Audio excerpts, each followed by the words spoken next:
Welcome in revolt classes. प्यारे बच्चों, आपका बहुत बहुत स्वागत है। राधे राधे, जय श्री कृष्णा। तो बच्चों, linear equation in two variable part 3 में आपका स्वागत है। पार्ट 2 ऑलरेडी बन चुके हैं। बहुत प्यार से समझाया था किस किस टाइप के क्वेश्चन बनते हैं, कैसे बनते हैं, क्यों बनते हैं, कैसे आस्किंग होते हैं और उनके आंसर कैसे निकाले जाते हैं। मैंने सबका आंसर प्रॉपर वे में दिया है। क्लियर? जिसने वीडियो नहीं देखी है, डिस्क्रिप्शन बॉक्स में आपको लिंक मिल जाएगा, जाके देखो। ठीक है बच्चों? तो चलो हम विदाउट वेस्टिंग ऑफ टाइम, जैसा कि आप जानते हैं मैं टाइम वेस्ट नहीं करना पसंद करता। ठीक है, सीधा टॉपिक पे आते हैं, मुद्दे पे आते हैं। अरे यार लाइक करो या मत करो, घंटा फ़र्क नहीं पड़ता मेरे को, ठीक है, लेकिन चीज़ें सीखते रहो और सीखोगे तो लाइक भी अपने आप कर दोगे, मुझे पता है। ठीक है ना? इतना प्यार दो अपना फटाफट। बच्चों, कंडीशन फॉर सॉल्वेबिलिटी और कंसिस्टेंसी। यहाँ पे बच्चों अब हमें कंडीशन पता करनी है। मतलब अगर मुझे दो लाइन दी जाए, मैंने कहा लाइन 1 है मेरे पास a1x plus b1y plus c1 equal to 0 and. बच्चों लाइन 2 है मेरे पास, वो क्या होगी? सेम वे में इस बार a2 लो बच्चों ना, a2x plus b2y plus c2 equal to 0। ये दो लाइन है। अब मुझे पता करना है बच्चों ये लाइन हमारे पास किस टाइप की होगी, किस टाइप की नहीं होंगी। ठीक है बच्चों? तो मुझे यहाँ कंडीशन पता करनी है। इससे पहले हमने ग्राफिकल मेथड सीखा था, तो by the help of graphical method हमने निकाला था कि लाइंस किस टाइप की होंगी, इंटरसेक्टिंग होंगी, पैरेलल होंगी या फिर हमारे पास कंसिस्टेंस होंगी। क्लियर? अब हम उनको निकालेंगे ज्योमेट्रिकली या फिर एल्जेब्रिकली। अब हम इसके लिए कंडीशन बताएंगे आपको। ठीक है? तो बच्चों देखो, इसकी कंडीशन क्या होगी। अगर मैंने कहा केस वन कौन सा है बच्चों? मेरे पास केस 1 है इंटरसेक्टिंग लाइंस। किसका है? इंटरसेक्टिंग लाइंस का। अगर सर ये इंटरसेक्टिंग लाइन का केस है, मतलब सर लाइन हमारे पास किस फॉर्म में होंगी अभी देखते हैं। ठीक है? कंडीशन क्या होगी ये बताओ सर। इसकी कंडीशन होगी हमारे सामने, दो लाइन इस फॉर्म में गिवन होगी बच्चों। तो कंडीशन हमारे पास ये होगी, देखो क्या होगी sir, a1 upon a2 means अपने को ना दोनों x के वेरिएबल जो दो x हैं इनके कोफिशिएंट का रेशियो लेना है, a1 अपॉन a2। और बच्चों उसके बाद आपको रेशियो लेना है y का, b1 अपॉन b2। ठीक है? अगर ये दोनों हमारे पास नॉट इक्वल टू आ जाते हैं, c1 और c2 से हमें कोई मतलब नहीं है, जितना मतलब है मैं आपको उतना ही बता रहा हूँ, तो आप प्लीज़ उसी का ध्यान रखें। उसके अलावा ज़्यादा दिमाग ना लगाएं। ज़्यादा दिमाग लगाओगे क्वेश्चन गलत कर बैठोगे, कोई फ़ायदा होने वाला नहीं है। क्लियर है क्या? चलो देखो, तो ये कंडीशन होगी हमारे पास पहचानने के लिए। तो इसका मतलब जैसे कंडीशन फुलफिल हुई तो लाइन श्योर होगी, हम लोग हमारे पास क्या होगी, इंटरसेक्टिंग लाइन्स होंगी बच्चों। तो अगर ऐसा है बच्चों तो लाइन किस फॉर्म की बनेगी? तो हमारे पास जो लाइन बनेगी बच्चों, उसका लाइन का फॉर्मेशन क्या होगा? लाइन कुछ इस टाइप से बनेगी, ये लाइन L1, ये लाइन L2। मैंने कहा लाइन L1, लाइन L2। तो बच्चों ध्यान से ऑब्जर्व करो, जब लाइन क्या होती है, इंटरसेक्टिंग होती है, तो हमें यहाँ से कितने पॉइंट पे कट कर रही है? ये 1 पॉइंट पे कट करेगी। तो ये बताओ बच्चों, पहला केस ये हुआ हमारे पास, दूसरा पॉइंट ये हुआ, तीसरा पॉइंट यहाँ से ये किसी P पॉइंट पे कट करेगी। तो how many point it will cut? Only at 1 point. तो बच्चों क्या मैं आपसे ऐसा बोल सकता हूँ इसके सॉल्यूशन कितने पॉसिबल होंगे? सर अगर हम ध्यान से ऑब्जर्व करें तो इसका हमें 1 सॉल्यूशन मिल रहा है, वन सॉल्यूशन। बच्चों 1 सॉल्यूशन को हम लोग और क्या बोलते हैं? और हम इसे बोलते हैं यूनिक सॉल्यूशन।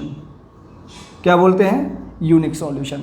मतलब इंटरसेक्टिंग लाइन से हमें 1 सॉल्यूशन मिलेगा या फिर यूनिक सॉल्यूशन मिलेगा। क्लियर बच्चों?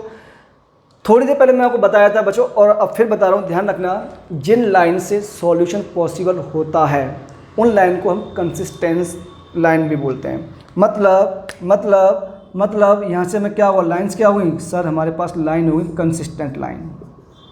क्या होगी? कंसिस्टेंट लाइंस होगी। क्लियर है क्या? एक एग्जांपल के थ्रू मैं आपको समझाता हूँ बच्चों। जैसा कि मैंने कहा मेरे पास एक क्वेश्चन है बहुत प्यारा सा, छोटा सा। मेरे पास x plus y equal to 6 है एंड सेकंड लाइन है x minus x minus y equal to suppose that 8 है। ये प्रीवियस एग्जाम्पल है बच्चों, ठीक है, ये प्रीवियस एग्जाम्पल है।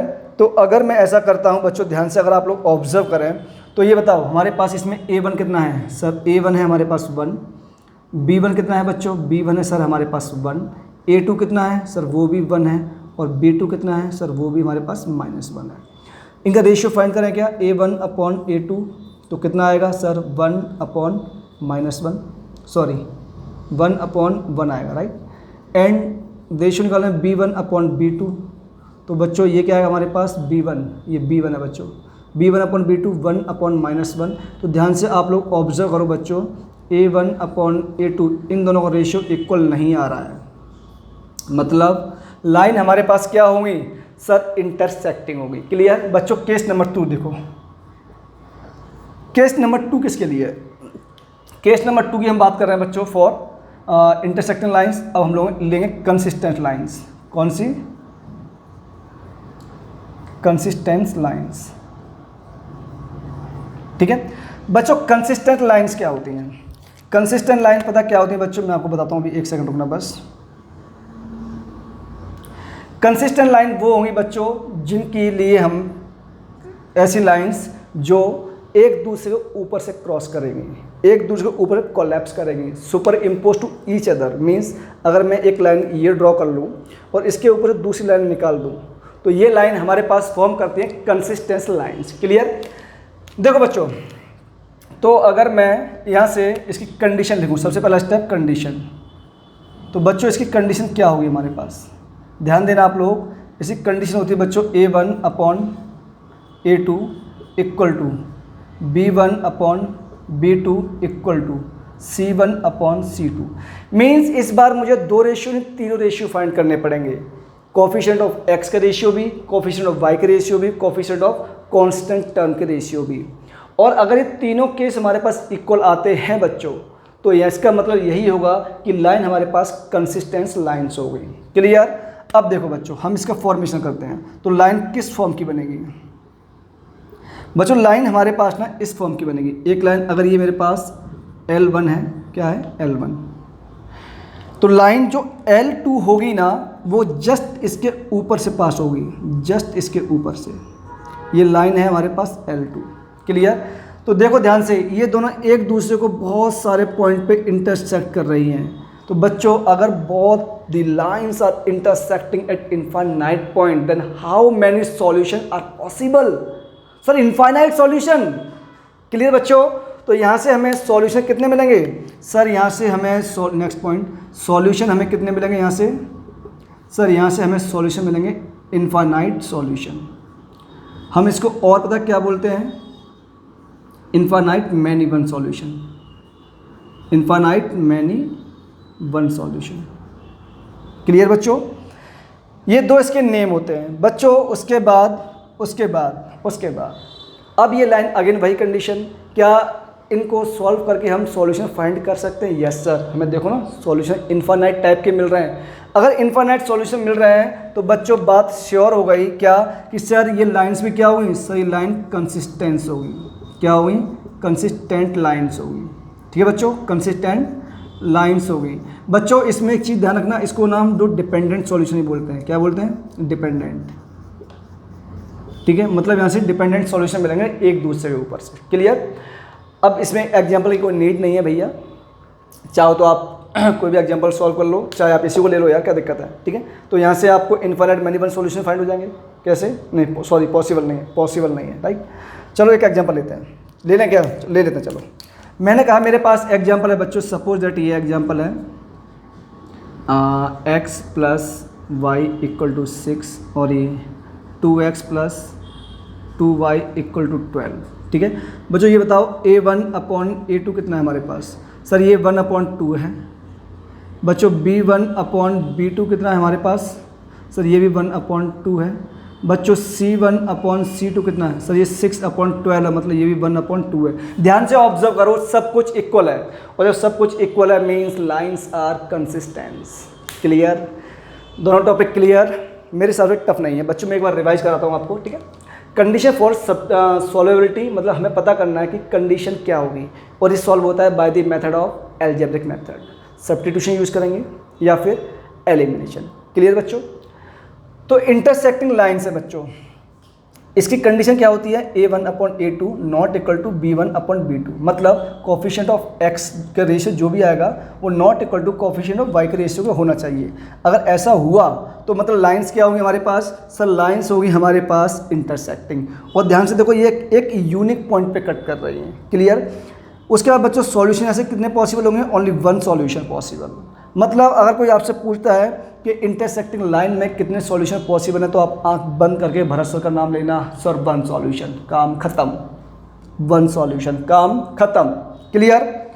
उसके बाद बच्चों बात आती है यहाँ पे कंसिस्टेंट लाइन्स होंगी। कंसिस्टेंट लाइन क्या बताई मैंने अभी आपको, सर ऐसी लाइन जिनसे सॉल्यूशन पॉसिबल होते हैं उन्हें बोलते हैं कंसिस्टेंट लाइन्स। क्लियर है क्या? आओ बच्चों, कंसिस्टेंट लाइन्स, यहाँ स्पेलिंग ए आएगी, ठीक है।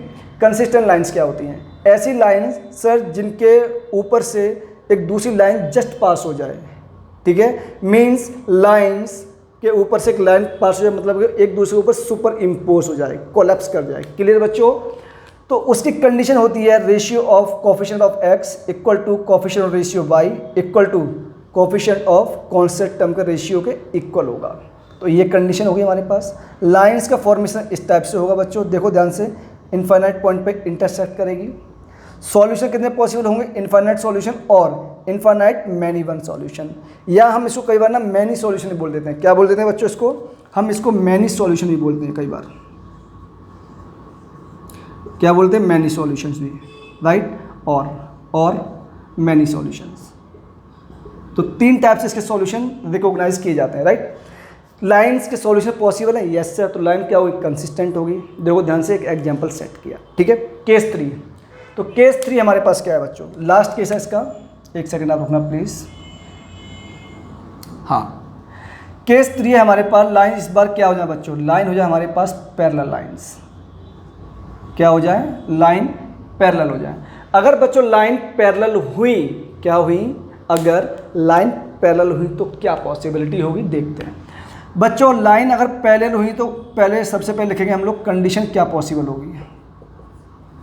बच्चों ध्यान रखना, अगर लाइन पैरेलल हुई ना तो a1/a2 होगा इक्वल टू b1/b2 होगा नॉट इक्वल टू c1/c2 होगा।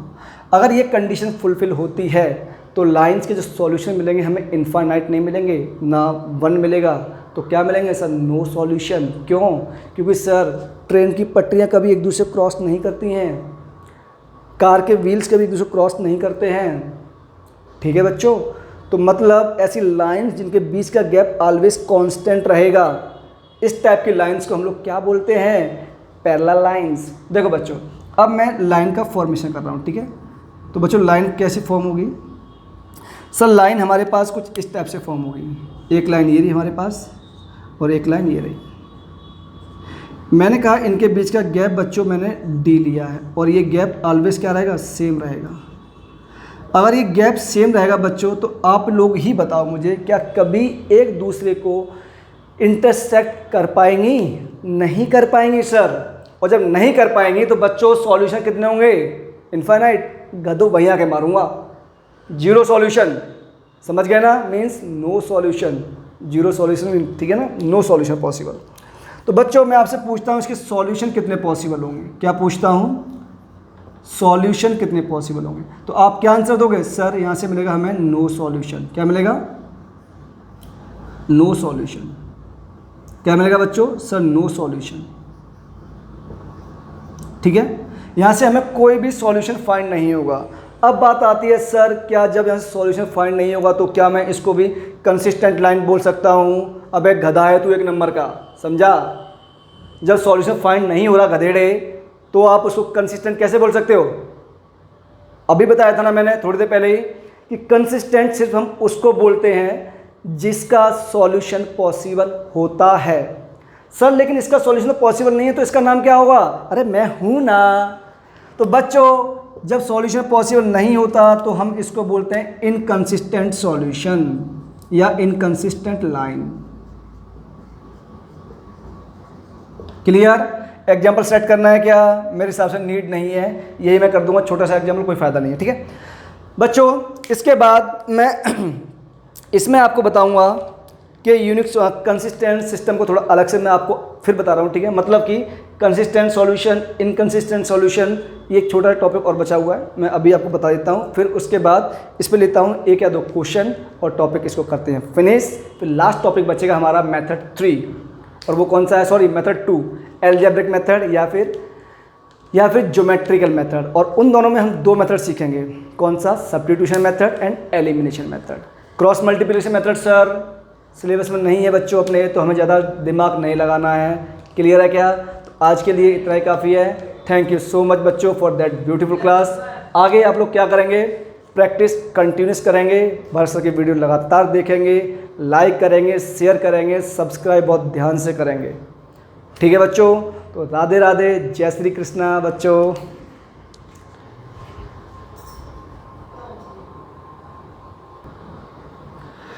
तो प्यारे बच्चों, जैसा कि मैंने आपसे कहा था, बस छोटा सा टॉपिक और बचा हुआ है, और इस टॉपिक को मैंने ना बस इम्पोर्टेंट नोट का नाम दे दिया है, ठीक है।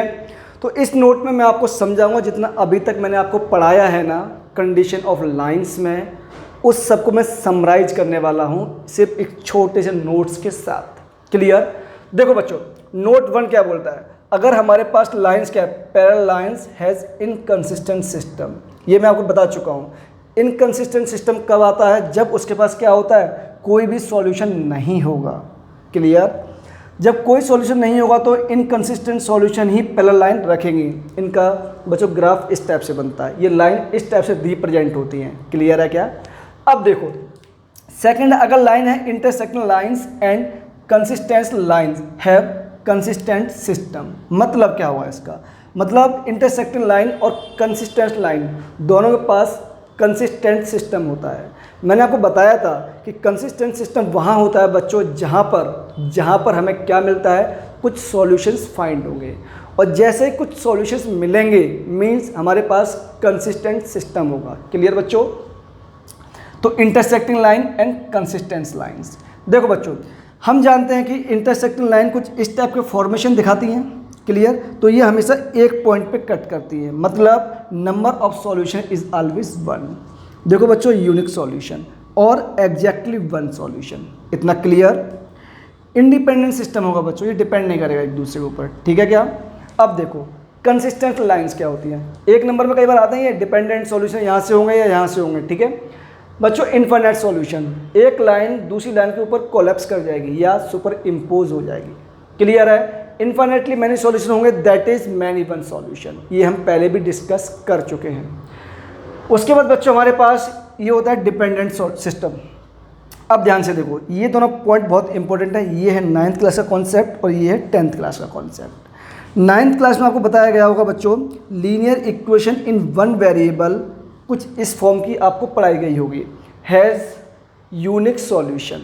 देखो ध्यान से, अगर आप वहाँ से x सॉल्व करते हो बच्चों, -b/a एक ही सॉल्यूशन फाइंड होगा, आप उसको चेंज नहीं कर सकते किसी भी कीमत पर नहीं। क्लियर है क्या? तो बच्चों यहाँ से हमें लीनियर इक्वेशन अगर 1 वेरिएबल के अंदर है तो कितने सॉल्यूशन फाइंड होंगे, only single solution. Same way में 10th क्लास का concept, linear equation in 2 variable ax + by + c = 0 form की अगर हुई तो यहाँ से कितने सॉल्यूशन फाइंड होंगे सर, इनफाइनाइटली मैनी सॉल्यूशन और इनफाइनाइट सॉल्यूशन। तो बच्चों आज का टॉपिक, आज का लेक्चर मैं यहीं फिनिश करता हूँ। इस सीरीज़ में एक पार्ट 4 और आएगा, एल्जेब्रिक मेथड या फिर ज्योमेट्रिकल मेथड, और उसमें हम 2 मेथड सीखेंगे, elimination methods and substitution method. बच्चों दोनों में बस मुझे क्वेश्चन करने हैं, क्योंकि वो उनमें कोई खास चीज़ बताने के लिए है नहीं, बस मुझे ये बताना है कि 2 लाइंस अगर अपने को गिवन हो तो उनको हम लोग सॉल्व कैसे करते हैं। और मेरे रहते हुए आपको तो मैं टेंशन नहीं आने दूंगा, आपको बस एक ही चीज़ की टेंशन लेनी है, और वो है कि आपको प्रैक्टिस ज़्यादा से ज़्यादा कैसे करनी है। जितनी प्रैक्टिस, मैथ का प्रेशर उतना रिलीज, सीधा फंडा है। ठीक है बच्चों, तो thank you so much for that beautiful class. आपसे जल्दी ही मुलाकात होगी बच्चों। जय श्री कृष्णा, राधे राधे।